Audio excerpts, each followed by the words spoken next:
नमस्कार किसान भाइयों, स्वागत है आप सभी का मेरे YouTube चैनल में। मैं आपका मित्र भीम सिंह राजपूत। आज की वीडियो में मैं आपको खरीफ की सीज़न में होने वाली फसलों से संबंधित कुछ ज़रूरी जानकारियाँ दे रहा हूँ।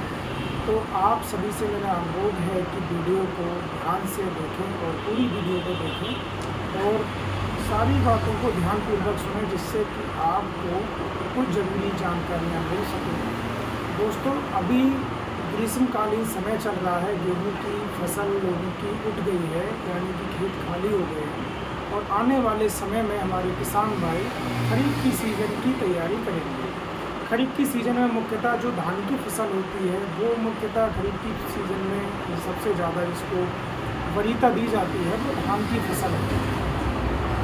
तो मित्रों, धान की फसल लगाने से पूर्व कुछ बातों का विशेष ध्यान रखना चाहिए, जिसके बारे में मैं आज की वीडियो में आप लोगों से बातचीत कर रहा हूँ। सबसे पहली बात यह है कि जो ग्रीष्मकालीन समय में हमारी ज़मीन खाली है, जिसमें कि हमने गेहूं की कटाई करने के बाद में ज़मीन हमारी खाली रहती है, तो ये लगभग 3 महीने का समय होता है। 3 महीने तक ज़मीन में हम कोई फसल नहीं करते हैं, उसमें 3 महीने तक वो ज़मीन खाली रहेगी।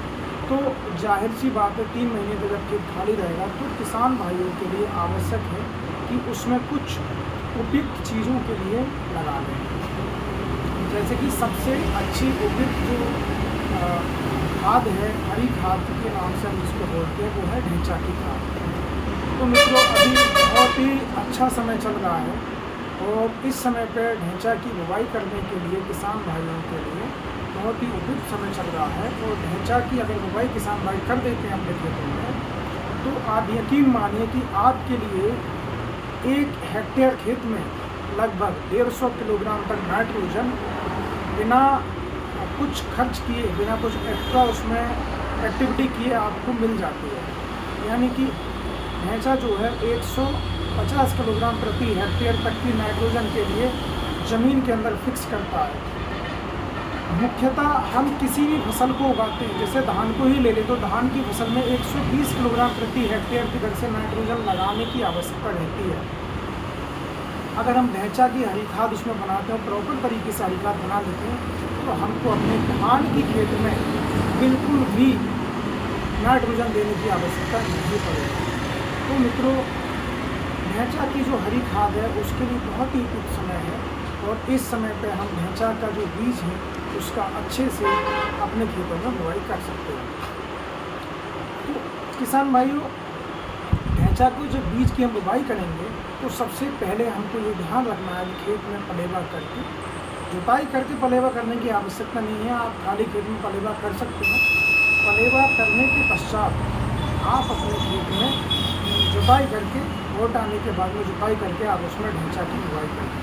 ढेंचा की जो बुवाई है वो लगभग 18 से 20 किलोग्राम प्रति एकड़ की दर से ढेंचा की बुवाई करनी चाहिए, जिससे कि अच्छी मात्रा में जब ढेंचा की हम बुवाई करते हैं अपनी ज़मीन में तो वो जल्दी बढ़ता है और तने उसके बहुत ज़्यादा हार्ड टाइप के मुलायम तने रहते हैं, जो कि 1 से 2 महीने बाद जब उसको हार्वेस्टिंग करके डिकम्पोजिशन उसका करेंगे, अच्छे से उसका डिकम्पोजिशन हो जाएगा। तो मित्रों, ढेंचा की जो खाद है वो बहुत ही ज़्यादा लाभदायक खाद है।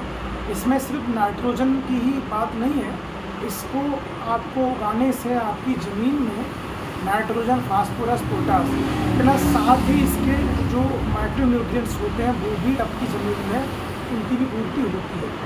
तो मित्रों, ये बहुत ही अच्छा समय है और ढेंचा की जो खाद है उसको हम अगर अपनी ज़मीन में लगाते हैं, हरी खाद के रूप में उसका इस्तेमाल करते हैं, तो यकीनन आपकी जो ज़मीन है वो बहुत ही उपजाऊ रहती है और उपजाऊ होने के साथ साथ आपकी जो ज़मीन है उसमें ह्यूमस की मात्रा बनती है और आपकी जो ज़मीन है वो कहीं ना कहीं कार्बनिक मैटर उसमें अधिक बनता है और जिससे कार्बनिक मैटर अधिक बनने से ज़मीन की जो पोरोसिटी है, जिसको हम रंध्राकाश कहते हैं, रंध्राकाश भी अच्छे रहते हैं और किसी भी मिट्टी को उपजाऊ बनाने के लिए जो पोरोसिटी होती है, जो रंध्राकाश होते हैं, तो उसका बहुत ही ज़्यादा महत्व होता है।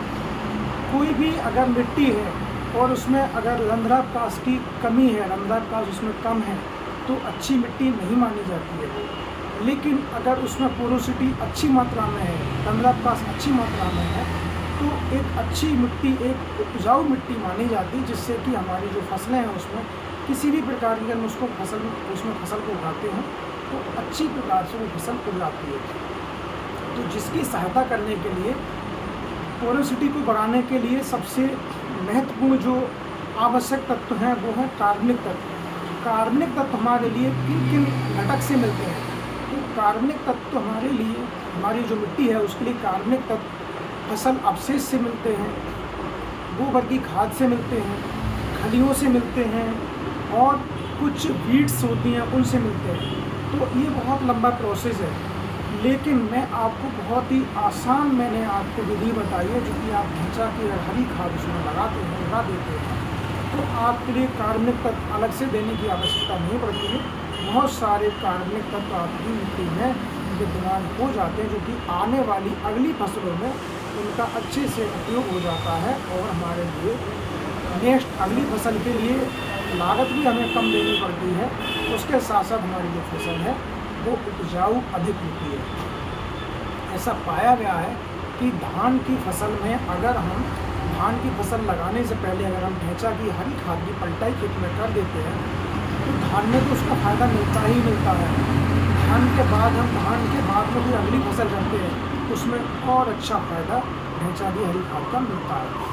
तो ऐसा मानना है वैज्ञानिकों का, क्योंकि मैं कृषि विज्ञान का स्टूडेंट रहा हूँ, कृषि विज्ञान का छात्र रहा हूँ और अभी मैं वर्तमान में अगर मैं बात करूँ तो मैं कृषि से संबंधित ही काम कर रहा हूँ। बहुत सारी मैंने कंपनियों में कृषि से संबंधित अपनी सेवाएं दी हैं, बहुत सारी कंपनियों में कृषि से संबंधित मैंने काम किया है।